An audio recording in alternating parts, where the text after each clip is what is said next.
Salut les amours, vous avez reconnu l'homme, Eric Ebodé, votre humble serviteur. Bienvenue à la petite interview. On dit que certains naissent avec une cuillère en argent, d'autres un ballon de foot. Vous êtes né avec une caméra braquée sur vous?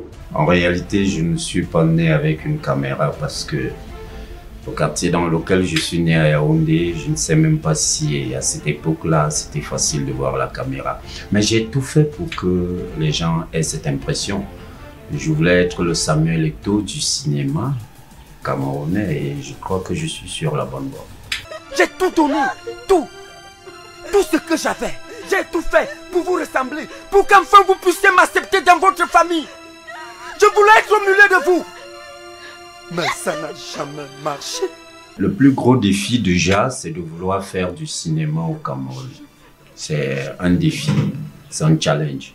Parce que tu dois affronter la famille qui te voit ailleurs que dans ce métier qu'on appelle un métier de voyou dans certaines familles. Parce que chaque membre de ta famille veut te voir réussir. Ils veulent que tu mettes en pratique ce que tu allais apprendre à l'école. Donc, du coup, quand tu dis non, ça ne m'intéresse pas moi, on dit, c'est quoi? Ça, c'est déjà le plus gros défi.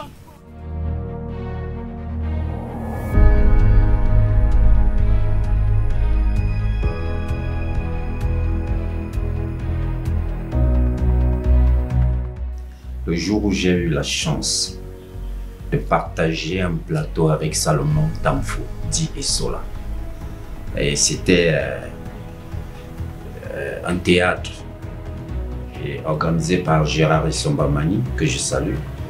Alors il m'avait dit, tu vas partager une scène avec Salomon Tamfo Essola. Mais j'avais quand même mon Oscar ce jour.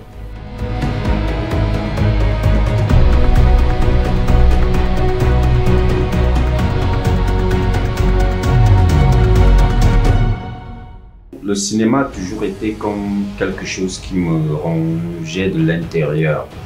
À chaque fois, même quand j'allais à l'école ou quand j'essayais de jouer au foot, j'avais toujours comme un manque en moi.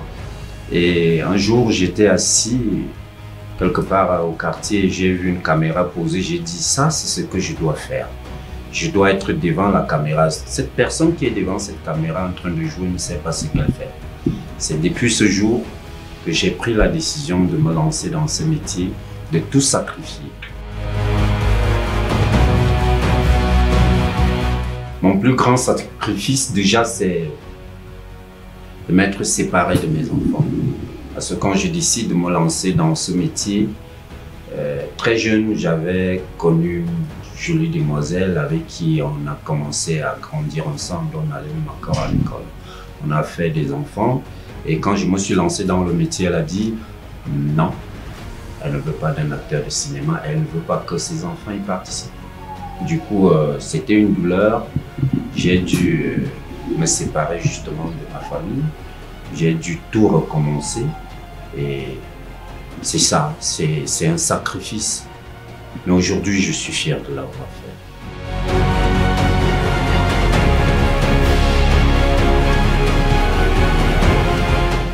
Coup de foot artistique parce que Gérard Essomba, mon père, il m'a kiffé, il me kiffe trop ce monsieur, moi aussi également.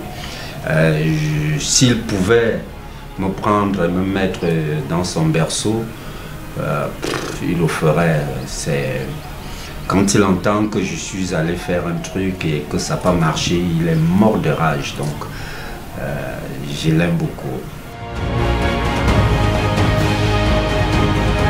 Gérard Essomba m'a toujours dit, si à chaque fois que j'incarne ou j'habite un personnage, si je permets qu'il laisse une trace dans ma vie, je ne m'en sortirai pas. À la fin, je peux devenir soit fou, puisque j'aime moi incarner des personnages qui sortent de l'ordinaire. J'aime à chaque fois qu'on me donne un personnage aller chercher ce que les gens n'ont pas encore expérimenté, surtout dans notre cinéma. Donc je ne peux pas laisser de traces dans ma vie. Si votre vie était une bande-annonce, c'est quoi le prochain teaser? Ah.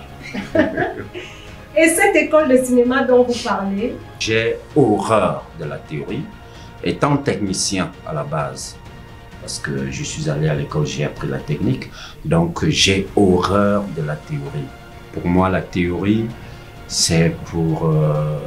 je ne vais pas qualifier, mais ce sera lourd, mais je n'aime pas la théorie. J'aime quand on pratique, quand on est sur le terrain. Alors, un immense quartier où tout le monde peut apprendre à dire action coupée et l'autre dit tu as mal joué. Tout ce que je peux dire en conclusion, c'est que j'aime bien l'émission La Petite Interview. C'est la deuxième fois.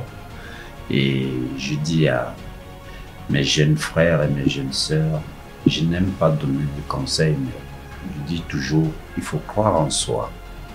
C'est celui qui croit en soi qui finit par réaliser les choses que le monde n'arrive pas à comprendre. Parce que chaque être humain est un petit Dieu.